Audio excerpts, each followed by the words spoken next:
So the Sixers are 2-12.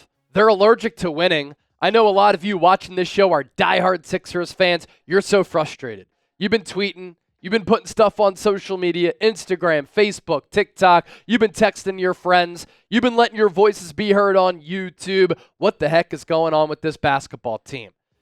Well, if you have or you haven't been able to let your frustrations out, you can do that right now on Philadelphia 76ers Now, and I want you to let your voices be heard and get it all out. This is the therapy session. The show starts right now, but let your frustrations be heard right now in the comments.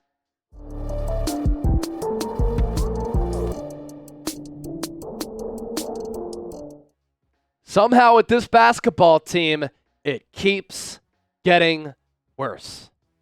This is a nightmare start to the season for Philadelphia.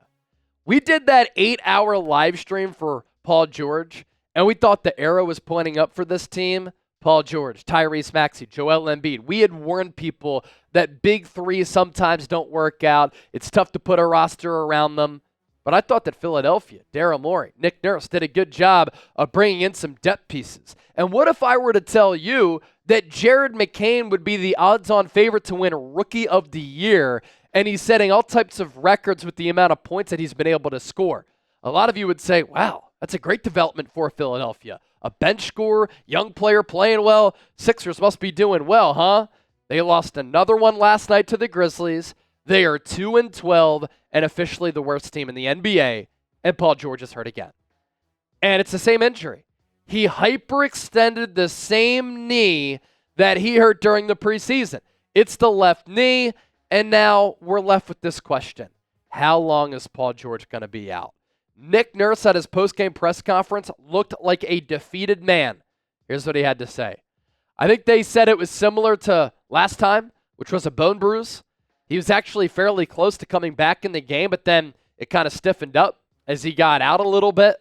So I decided not to put him back in the game. And now we have to look at it to make sure. Of course, it's a good sign that he nearly returned. It's not good that it's the same knee as before. And we know that as he's gotten older, Paul George has been hyper aware of his injuries and workload.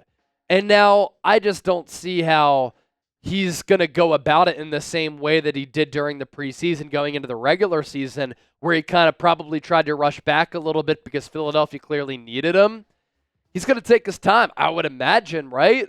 He already got the bag. What's the rush? His numbers this year, not good. Nick Nurse, not really running anything for him. He's just kind of standing idly on the court, not really knowing what to do. He's like Joel Embiid. I don't know what to do in the offense. Less than 15 points per game, 5.5 rebounds, less than 5 assists, 38% from the field, less than 28% from three.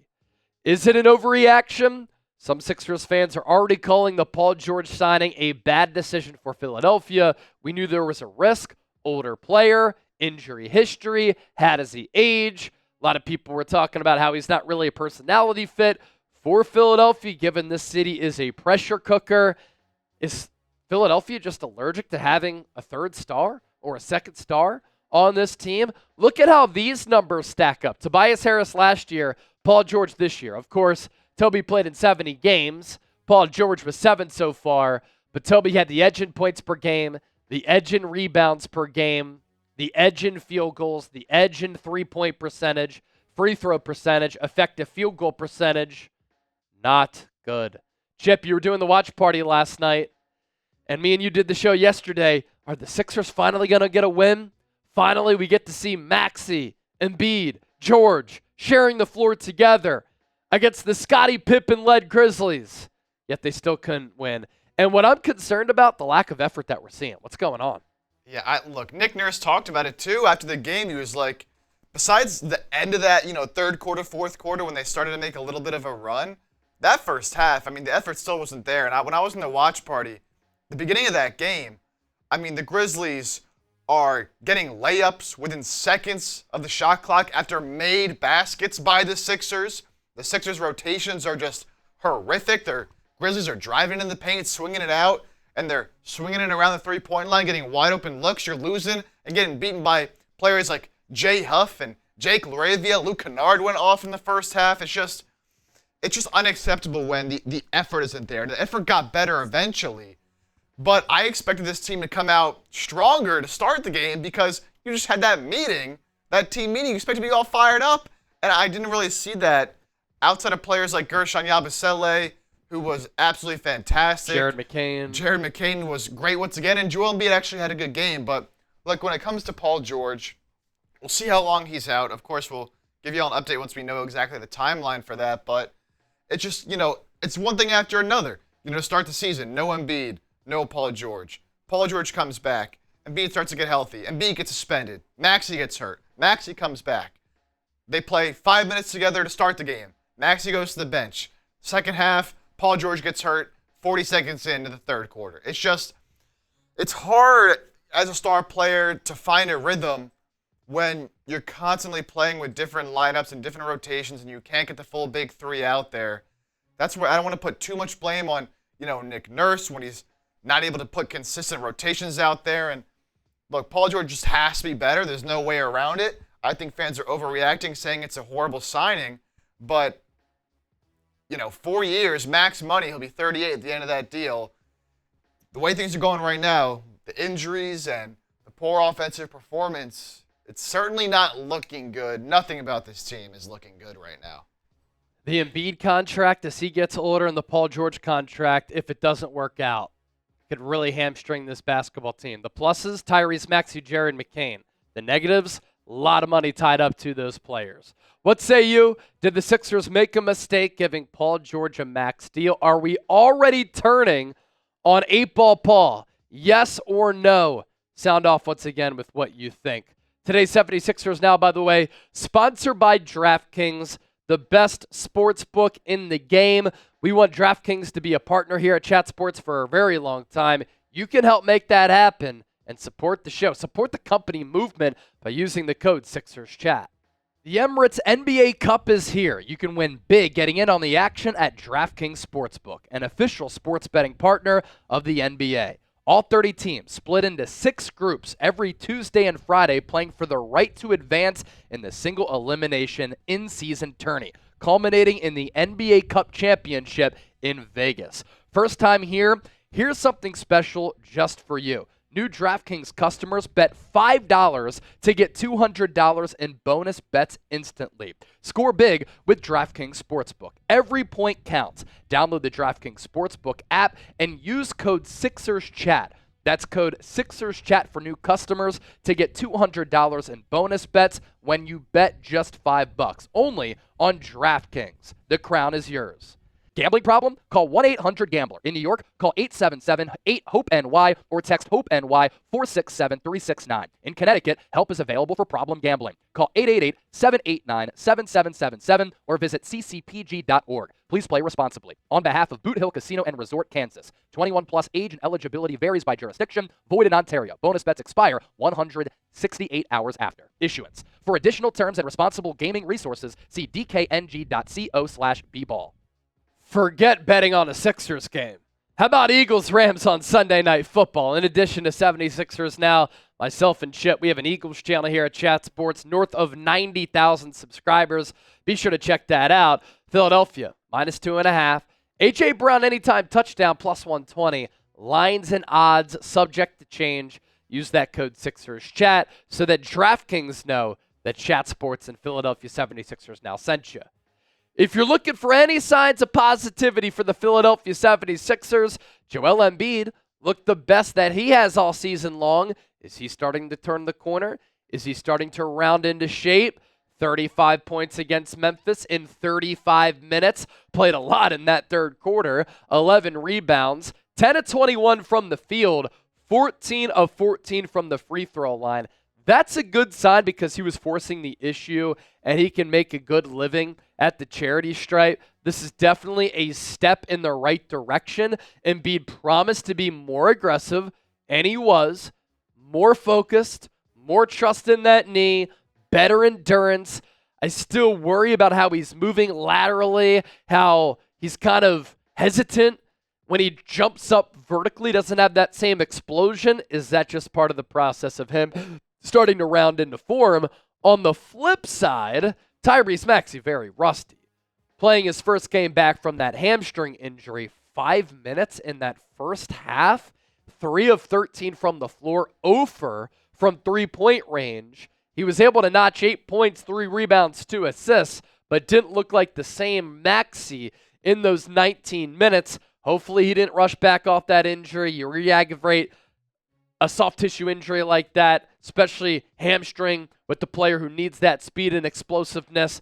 That would just be a disaster on top of what's going on with Paul George. I'm not sure there's anything to be concerned about here. He was on a tight minutes restriction, couldn't really find his groove. Hamstring issues, obviously tricky. Better to play it safe. I think Maxey will find his groove. I'm in a spot where I'm a firm believer in the player and have been since Daryl Morey drafted him. And another Daryl Morey draftee, Jared McCain, keeps balling. The only reason right now to tune into the Sixers, what is Jared McCain going to do every night? 6th straight game with 20-plus points. He's been the Sixers' most consistent player and most impressive player this year. And some of the numbers that are coming out with what he's been able to do so far, pretty wild, like this one from Stat Mamba. Jared McCain has the most points by a rookie in their first 4 career starts since the 1970s merger. Most consecutive free throws made to start a career since 1996, 1997. Jared McCain with 31, ahead of Keelan Martin, Jeremy Lamb, Kobe Simmons, and Trajan Langdon. A couple of no-namers on that list, but either way, he's been money from the stripe. And while this is fun, none of it really matters. Philadelphia can't win ball games. If they continue to lose, they continue to struggle, we're going to be talking about a lottery pick by Christmas maybe. And in the city of Philadelphia, if the fan base loses interest, you're cooked. Nobody will go to your games, and you'll have a maxed out roster, not making a lot of revenue, not going to make Josh Harris happy. Upcoming schedule for the Sixers. The beginning of the season has been difficult.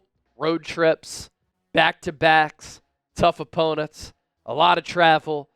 Coming up here, next 8 games, Brooklyn, Clippers, Rockets, all at home. At Detroit, at Charlotte, and then Orlando at home on back-to-back home games. And then the Chicago Bulls on the 8th.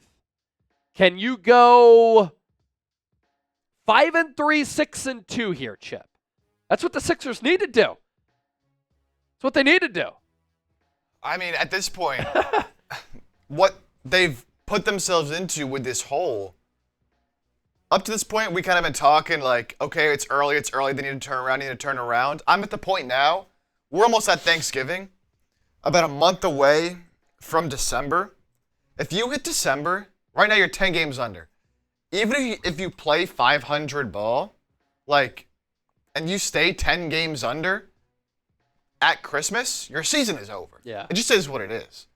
So now, in my opinion, you have to, if you section this off into, say, games of 10, right? Every 10 games, I think you have to win 7. Minimum 6.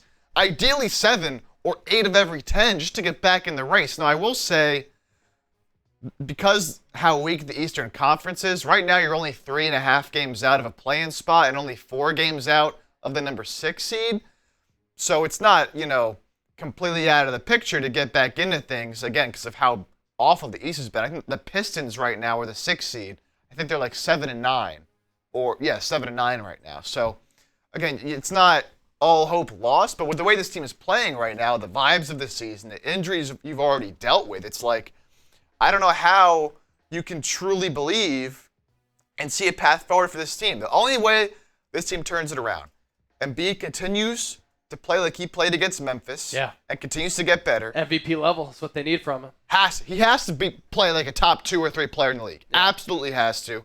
Maxey has to get back from this injury and play like one of the best point guards in the league and be efficient like he was last season. McCain has to keep up his start to the year, and you need Paul George to hopefully not be out for an extended period of time.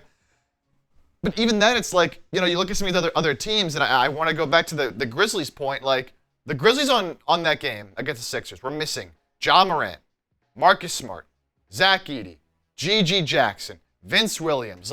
They were missing a lot of their top players. Yep. But because they have depth, but not just like saying they have depth, because we say the Sixers have depth, right? Their depth pieces actually contributed and had confidence to play well. You know, I mentioned some of those names like Luke Kennard and Jay Huff, Jalen Wells, the good rookie they have. Like, it just, they played well when they needed to step up, and the Sixers role players haven't always done that. So it's going to be tough. This next stretch of 8 games, man, this season really could be over before January, and that's just a sad thing to say that I never thought I'd be talking about sitting here in November about the Philadelphia 76ers. This basketball team, it's a toxic relationship that I have with it. A lot of you are there with me. I love basketball. I love quality NBA basketball. It sucks that the Sixers suck. It sucks that the NBA product is what it is too. So many superstars are out. How do you expect the consumer and fan to care when players seemingly don't care? You have this diluted regular season. Now we're going to have an all-star tournament? Like, it just sucks to be a Sixers fan. I'm defeated. Is the season already over? Over. S for still alive. My level of confidence is like a 2 out of 10. Brutal.